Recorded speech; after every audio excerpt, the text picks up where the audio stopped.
बोलो भारत माता की, इंकलाब, जय जवान। माननीय अरविंद केजरीवालजी जे भारतनी एक उम्मीद बनीने आव्या छे, तमारा मारा जेवा लाखों युवानो माटे अने एमनी कारकिर्दी माटे जाणे एमणे आ धरती पर अवतार लीधो छे एवा माननीय आपणा राष्ट्रीय कन्वीनर अरविंद केजरीवालजी माटे एकवार ताळीओ थई जाय। माननीय गोपाल रायजी, माननीय दुर्गेश पाठकजी, माननीय गुलाबजी अने हमेशा युवानो माटे संघर्ष करनार माननीय धारासभ्य श्री गोपाल भाई, माननीय चेतर भाई, माननीय मनोज भाई, माननीय राजू भाई, प्रवीण भाई, हरेश, राकेश भाई, सागर भाई अने माननीय बाकी जे महानुभावो बैठा छे केटलाना नाम लेवा हूँ तो जोऊं छूं, सामे जोऊं छूं तो आज भविष्यना धारासभ्य, जिला पंचायतना, तालुका पंचायतना सभ्यो देखाय। बोलो, અને અહીંયા જોઉં છું તો એમ લાગે આવી ધારાસભ્યોની બધી લાઈન લાગવાની છે, સાચું કે નહીં? એટલે હમણાં ઈ જ જોતો તો હું નજર મારતો તો દૂર દૂરથી મને એવું લાગ્યું કે આગળની લાઈનોમાં આમાં ધારાસભ્યો બેઠા છે, કોર્પોરેટરો બેઠા છે, જિલ્લા પંચાયતના સભ્યો બેઠા છે, તાલુકા પંચાયતના સભ્યો બન્યા છે અને બહુ દૂર નથી। 6 મહિનાથી શરૂ કરીને 2.5 વર્ષની વાર છે, તમારું રાજ આવવાની તૈયારી થઈ ગઈ છે મિત્રો।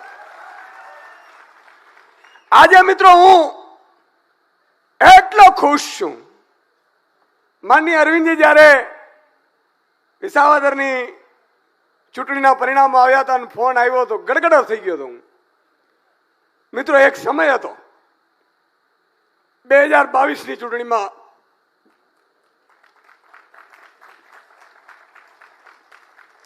આપણે એ મુકામ હાંસલ ન કરી શક્યા। આજે હું વિસાવદરની જનતાને નતમસ્તક વંદન કરું છું। વિસાવદરની જનતાને મજાક ઉડાડતા હતા આમ આદમી પાર્ટીની, એવું કહેતા હતા કે ક્યાં ગયા તમારા અરવિંદજી, ક્યાં ગયા સાવરણાવાળા, તમે બધા હારી ગયા, ગોપાલ ઇટાલિયા હારી ગયા, મનોજ છોરટિયા હારી ગયા, सागर रबारी हारी गया।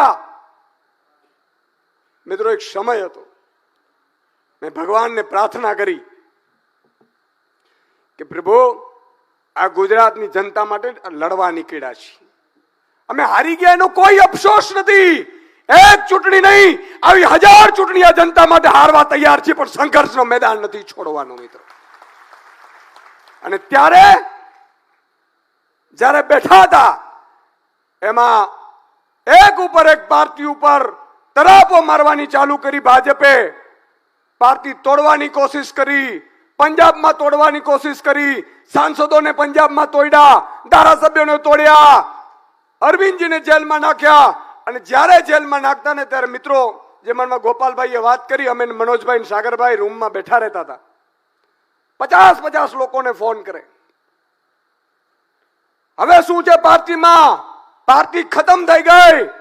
पण मित्रों मने आ गुजरातनी जनता, आ खेडूतो, बेरोजगार युवानो, वंचितो, शोषितो, दलितो अने आदिवासीओ पर एटलो विश्वास हतो के आ जनता एक वार मोको चूके, बीजी वार जरूर मोको आपशे। अने मित्रों ए समय एवो हतो कपरो काढ, अने त्यारे आ लोकोने बधाने कीधुं तुं के मने कोई शोख नथी, મને કોઈ અભિમાન નથી, પણ એટલું ચોક્કસ કહી શકું છું મિત્રો કે જ્યાં સુધી જંગલમાં ટાઈગર બેઠો હોય ને, એ જંગલ ઉપર નજર કરવાની કોઈની તાકાત નથી। કેટલાય મિત્રો બિચારાની કેરિયર ખતમ કરી દીધી ભાજપ વાળાએ, કોંગ્રેસને રૂપિયા આપ્યા કે આવો હવે આમ આદમી ખતમ થઈ ગઈ। માનनीय અરવિંદજી સાથે અમે મીટિંગ કરતા, અરવિંદજી કહેતા હતા કે કોઈ ચિંતા करने की जरूरत नहीं है सुदान, इतने प्रेशर में क्यों रहते हो, टेंशन क्यों रहते हो? मैं वादा करता हूं कि दिल्ली के चुनाव के बाद मेरी पहली नजर गुजरात पे होगी। मुझे गुजरात की सत्ता नहीं चाहिए, लेकिन जिस तरह से गुजरात की जनता को भाजपा ने परेशान किया है, भाजपा के भ्रष्टाचार ने जिस तरह से गुलाम बनाया है, उस गुलामी को हम तब तक तोड़ेंगे नहीं, तब तक गुजरात को, जनता को और भाजपा को छोड़ेंगे नहीं. ये प्रेम है. અને એટલા માટે મિત્રો આજે માફ કરજો, મારે થોડું ઇમોશનલ એટલા માટે થવાયું કે પરિસ્થિતિઓ એવી આવતી હતી. કોઈ બ્લેકમેલિંગ કરે, પણ મિત્રો હું આપને કહેવા માંગુ છું કે વિસાવદરની જનતાએ સાબિત કરી બતાવ્યું છું. તમે વિચાર કરો, 2022 પછીનો ચૂંટણીનો કાળ આજ આવ્યો. વિસાવદર 2022માં 14% વોટ મળ્યા હતા. આદિવાસી ને સૌરાષ્ટ્ર વિસ્તારમાં 25, 27% વોટ મળ્યા હતા. મિત્રો હું તો પોલિટિકલ એનાલિસ્ટ રહ્યો છું. 16 વર્ષ મેં જર્નલિઝમમાં એ જોયું છે. 182 વિધાનસભાની ચર્ચા હું અહીંયા બેઠા બેઠા સમીકરણો સાથે કરી શકું એમ છું. અને એટલા માટે હું વારંવાર બધાને કહેતો હતો ચિંતા ના કરો, કારણ કે મને ગુજરાતની જનતા માનનીય અરવિંદજી ઉપર વિશ્વાસ હતો કે એમણે જે ધાર્યું છે ને એ કરીને રહેશે ને. એટલા માટે એકવાર એમના માટે તાળી થઈ જાય. આજે નવયુવાનોને કોણ તક આપે મિત્રો? આજે ઈશુદાન ગઢવી જેવો નાનો યુવાન, સામાન્ય પરિવારમાંથી આવનારો વ્યક્તિ પ્રદેશ પ્રમુખ કઈ રીતે હોઈ શકે? આજે ગોપાલ ઇટાલિયા, તમે જુઓ, ચેતરભાઈ વસાવા, કોણ આપે છે આ તક? અને એટલા માટે હું કહું છું મિત્રો, ભાજપ વાળા તોડવાની કોશિશ કરશે, ભાજપ વાળા ડરાવવાની કોશિશ કરશે, કારણ કે હવે એમને ધોળા દિવસે તાળા દેખાઈ ચૂક્યા છે. પણ એમને હું કહેવા માંગુ છું કે टाइगर तब तक हारा नहीं जब तक मरा नहीं. આ મેદાનમાં અમે લડીશું, જનતાની વચ્ચે લડીશું અને જનતા માટે લડીશું. અને એટલા માટે ક્યાં ગયા ચાણક્ય? કહેતા હતા ને, ચાણક્યની ટોકરીઓ વાગી ક્યાં? 2022 પછીનો પહેલો, સાહેબ આ વિસાવદરની ચૂંટણી નહોતી. માત્ર આમ આદમી પાર્ટી નહોતું લડી રહ્યું, માત્ર ગોપાલ ઇટાલિયા કે સુદાન ગઢવી નહોતા લડી રહ્યા.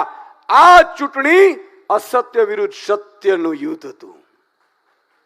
આ ચૂંટણી કૌરવો વિરુદ્ધ પાંડવોનું હતું. આ ચૂંટણી સત્યની જીત થઈ છે. અને લાખો, તમે જુઓ, ચૂંટણીમાં એક દિવસ ચૂંટાઈ જાય ને સાંજે ઢોલ નગારા વાગી જાય, પછી બીજા દિવસે ઉજવણી ન થાય. મિત્રો હજારો ફોન આવે છે જોઈનિંગ માટે. મને કે અમારે તાલુકા લડવી છે, અમારે જિલ્લા લડવી છે. તો અમારા વાળા ક્યાં જાય? બરોબર કીધું ને? જરા ખોખારો મારીને કહો, બરોબર કીધું કે નહીં? મિત્રો अरविंदजीए कीधु छे कि सुदान, हमारी टीम जो संघर्ष के समय में खड़ी है ना, पहला मौका उनको दिया जाएगा. અને એટલા માટે મિત્રો આજે ગજગજ છાતી ફૂલે છે. પણ એક વિનંતી હું ગુજરાતની જનતાને કરવા માંગુ છું. માનનીય અરવિંદજીને સાંભળવા છે આપણે. અને હજી યુદ્ધ જીત્યા છીએ એ એક પાયદળ સમજી લો. જો જીત્યા છીએ, યુદ્ધ તો હવે શરૂ થશે.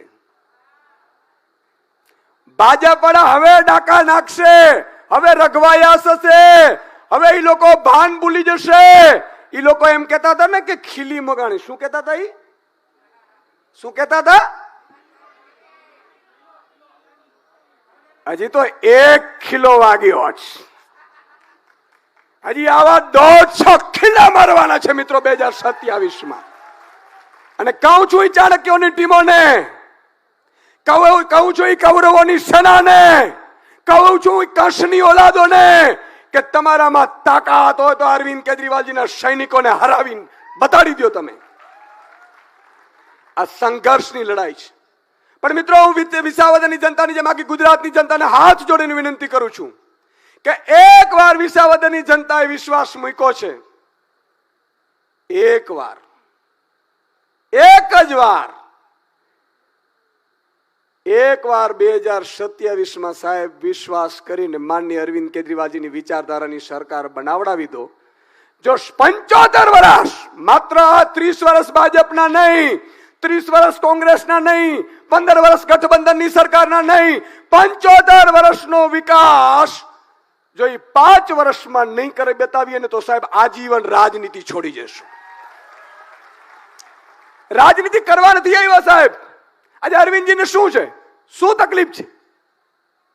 પણ અરવિંદ કેજરીવાલજી મિત્રો, જ્યારે અમે પહેલી વખત મળવા ગયા હમણાં ચૂંટણી પછી, દિલ્હીની ચૂંટણી પછી, તમને આશ્ચર્ય થશે, એમની ટેબલ ઉપર ગુજરાતના બૂથના નંબરો લખેલા હતા. અને એટલા માટે એક વિનંતી મારે આપને છેલ્લી કરવી છે. જેમ ગુજરાતની જનતાને મેં કીધી, બધું ભૂલી જાઓ, જ્ઞાતિ ભૂલી જાઓ, જાતિ ભૂલી જાઓ, ધર્મ ભૂલી જાઓ, ખોટા વિડિયા ભૂલી જાઓ. આ બધા આ ધતિંગિયાઓના કામ છે, જે નથી કરી શકતા કામ. વિકાસના કામે મિત્રો કઈ કરી નથી શકતા. વિસાવદરની જનતાએ બધાને ધૂળ ચટાવી દીધી. કોઈ વિડીયો બનાવે ને તો એમ કે ભાઈ રહેવા દે. 2 લાખ 5 લાખ રૂપિયા આપે ને તો વિસાવદરની જનતા પોતે વિડીયો બનાવીને આપે કે આ 2 લાખ રૂપિયા અહીંયા વેચે છે. દારૂની ગાડીઓ આવે એટલે કે વિસાવદરની જનતા ફોન કરે કે અહીંયા દારૂની ગાડીઓ આવે છે. મિત્રો બધું તંત્ર એની સાથે હતું. ચાણક્ય હતું, દિલ્હીથી કટક ઉતર્યું હતું. જો તમે એમ જાણે આ તીડની જેમ વચ્ચે તીડ આવ્યા હતા, તીડની જેમ કટક ઉતર્યું હતું. પણ મિત્રો એની સામે જે યુદ્ધ લડતા હતા ને, એ આમ આદમી પાર્ટીના અરવિંદજીના સૈનિકો લડતા હતા સાહેબ. એ સત્તા માટે નહોતા લડતા, એ હોદ્દા માટે નહોતા લડતા, એ પદ માટે નહોતા લડતા, એ સ્ટેજ માટે નહોતા લડતા, એ સ્પીચ માટે નહોતા લડતા. એ લડતા તો ગુજરાતની જનતાની ઉમ્મીદ માટે લડતા હતા. અને એ બધા તમે છો. એટલા માટે તમને મારી વિનંતી કરું છું કે કોઈનું નામ લેવાય, કોઈનું ન લેવાય, કોઈને મુકાય, આપણી નામ લેવાથી સંઘર્ષ નથી. આ સંઘર્ષ મિત્રો ગુજરાતની જનતાએ આપણા ઉપર વિશ્વાસ મૂક્યો છે. જેમ માખીને કાઢે ને એમ કોંગ્રેસને કાઢીને મૂકી દીધી. મને मीडिया वाले पूछू तो सर, जब कांग्रेस के उम्मीदवार खड़ा करने की कोशिश की तो मीडिया वालों ने कहा कि यार ऐसे कैसे हुआ. मैं कीधुं कांग्रेस खुद एनो पतन नोतरी रही है. साचुं के नहीं? એટલે જોરથી ખોખારો ખાવાથી જમવાનું બાકી લાગે છે. આ એમ કોંગ્રેસ પોતાનું પતન નોતરી રહી છે. અને મિત્રો તમે કલ્પના કરો કે એક બાજુ મરસિયા ગવાતા હોય અને એક બાજુ નાના નાના યુવાનો, શ્રમિકોના દીકરા, મજૂરોના દીકરા, દલિતોના દીકરા, ખેડૂતોના દીકરા વિસાવદરની ઉજવણી કરતા હતા. આ તમારી તાકાત છે સાહેબ. તમે નાના સુના નથી, તમારી તાકાતને ઓળખો અને એવી રીતે યુદ્ધના મેદાનમાં ઉતરો. મિત્રો કે આ તાલુકા પંચાયત હું નહીં તો આ લડશે, પણ એને જીતાડીને રહીશ. જિલ્લા પંચાયત જીતાડીને રહીશ. અને એટલા માટે માનનીય અરવિંદજી આજે નક્કી કર્યું છે, આજથી આપણે સદસ્યતા અભિયાન લોન્ચ કરવાના છીએ. કરવું છે કે નથી કરવું? તૈયાર છો કે નથી? જાવું પડશે ઘરે ઘરે. આ એટલા માટે મિત્રો કે તમે નહીં તો તમારો ભાઈ કે બહેન આ રાજનીતિમાં, અરવિંદજીના રાજનીતિમાં, કારણ કે આપણે મોકો ત્યારે જ મળશે જ્યારે આવા શુદ્ધ લોકો રાજનીતિમાં હશે. અમારી પાસે કાંઈ નથી હો, હાવ ફકડ ગીરધારી. ગોપાલભાઈ ને પૂછ્યું ભાઈ હું કરશું, તાકી સુદાનભાઈ અમે લડું તો કરું પણ ફોર્મ ડિપોઝિટ ના, મેં કીધું ઈ કરી લેવું. અને હા મેં બાજુ કરોડો રૂપિયા ઉડતા હતા સાહેબ. આ તાકાત જનતા તમારી રાહ જોઈને બેઠી છે. એટલે આજે સદસ્યતા અભિયાન લોન્ચ કરીશું. અને સાથે સાથે મિત્રો એવી ખંતથી પડજો કે એક પણ જગ્યાએ જરાસી પણ ભૂલ ન કરતા. ભાજપ વાળા હવે ત્રાટકશે. ભાજપ વાળા તોડવાની, ડરાવવાની, અને ક્યાંય પણ તમને ડરાવવાનું ફોન કરે ને તો અમને કહી દેજો, એની દવા છે મારી પાસે, મોનોકોટો રાખી છે. પણ આ ગુજરાતની જનતાને જ્યાં સુધી ભાજપના ભ્રષ્ટાચારથી, ભાજપના અત્યાચારથી ખેડૂતોને મિત્રો લૂંટે છે, મહિલાઓને હેરાન કરે છે, જે રીતે બેરોજગાર યુવાનોને ધક્કા ખવડાવે છે, અને દરેક કામ જુઓ લાંચ આપ્યા વગર થાય જ નહીં. અને હવે તો ભાજપના સારા મંત્રીઓ પૂર્વ હતા ને એ લખે છે કે આ ઈ ભાજપ નથી, અમે કહીએ છીએ કંસની ના કૌરવોની છે. એટલે આને બગાડવાનું છે. હું વિનંતી કરીશ કે માનનીય અરવિંદજી અને તમામ આગેવાનો સદસ્યતા અભિયાન આપણે લોન્ચ કરીશું. અને એક મિત્રો ઘરે ઘરે જવાનું છે. સદસ્યતા અભિયાન લોન્ચિંગ કરીશું. આવો.